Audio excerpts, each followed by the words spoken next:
கோவை அவினாசி சாலை தி grand region தனியார் hotel கூட்டரங்கில் Kovai மண்டல கட்டிட பொறியாளர்கள் சங்கத்தின் 2024-25 ஆண்டிற்கான புதிய நிர்வாக குழு பதவியேற்பு விழா நடைபெற்றது.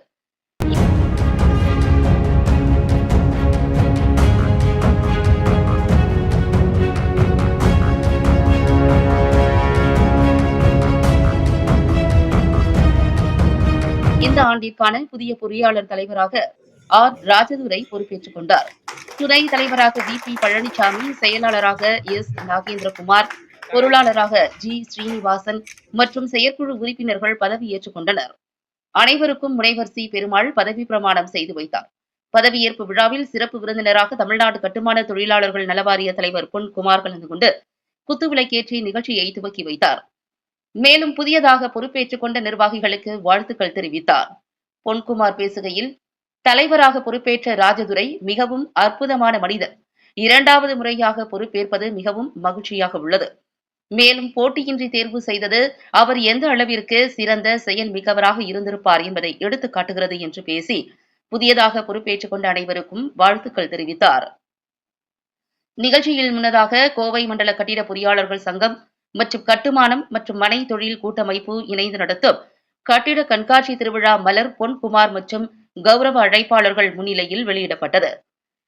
கட்டுமான துறையில் கட்டிட பொருட்களுக்கான GST வரியை 18%இலிருந்து 6%ஆக குறைக்க மத்திய மாநில அரசுகள் நடவடிக்கை எடுக்க வேண்டும் என்று சங்கத்தின் வாயிலாக கேட்டுக் கொண்டனர்.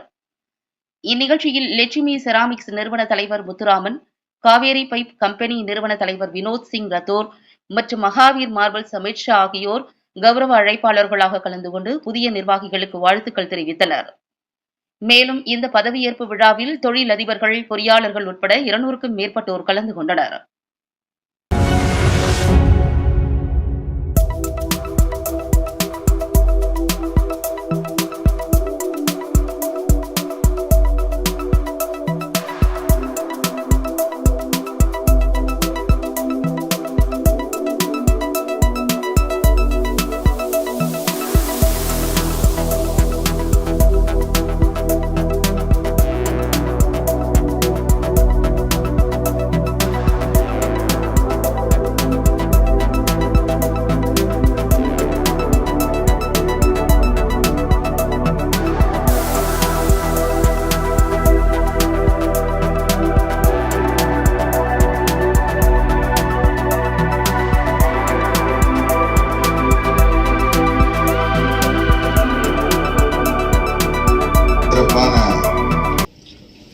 ஒரு நிகழ்வு, நிறைய கருத்துக்கள் பரிமாறப்பட்டிருக்கிறது. தொழில் செய்பவர்கள், அதே போல பொருள் உற்பத்தியாளர்கள் இணைந்து கரம் கொடுத்து இந்த தொழிலை அடுத்த நிலைக்கு கொண்டு செல்வதற்கு ஒரு முன்மாதிரியான நிகழ்வாக இதை நான் பார்க்கிறேன். நல்ல கருத்துக்கள், இல்லை சிறப்பு. பொதுவாக பல இடங்களில் இப்போ எல்லா இடத்துலையும் இப்போ கூப்பிடுவாங்க இந்த இன்ஜினியரிங் அசோசியேஷனில். ஆங்கிலத்தில் பேசுறது பெருமைன்னு அத்தனை பேர் ஆங்கிலத்தில் பேசுவாங்க. ஆனால் இங்கே எல்லாரும் தமிழில் பேசியிருக்கீங்க. அவர் ஒருத்தர் மட்டும் ஆங்கிலத்தில் பேசினாரு. அவர் கூட தொழிலுக்கு எனக்கு ஆதரவு கொடுக்குன்றத தமிழில் பேசினார்.